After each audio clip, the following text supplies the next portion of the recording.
সম্প্রতি দেশের বিভিন্ন এলাকায় ডেঙ্গুতে আক্রান্তের সংখ্যা বাড়ছে।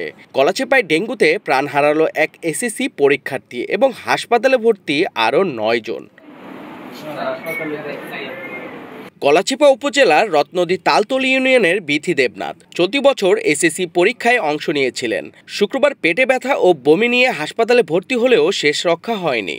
গলাচিপা উপজেলা স্বাস্থ্য কমপ্লেক্সে বর্তমানে 9 জন ডেঙ্গু আক্রান্ত রোগী ভর্তি আছে। চিকিৎসক ও প্রশাসনের দাবি নিয়মিত চিকিৎসা এবং সচেতনতামূলক কার্যক্রম অব্যাহত আছে। গলাচিপা উপজেলায় ডেঙ্গু রোগীর সংখ্যা দিন দিন বেড়ে চলেছে। এ পর্যন্ত আমরা হাসপাতালে 22 জন ভর্তি করেছি। এর মধ্যে বর্তমানে 9 জন আছে ভর্তিরত, আর 13 জন সুস্থ হয়ে বাসায় চলে গেছেন।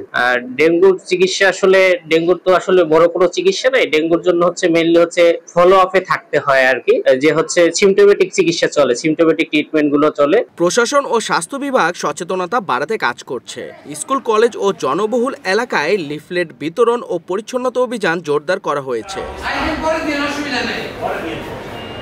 রাজধানী ঢাকাতেও ডেঙ্গুর রোগী প্রতিদিন বাড়ছে, ভর্তি হচ্ছে নতুন রোগী। হাসপাতালগুলোয় বাড়ছে চাপ।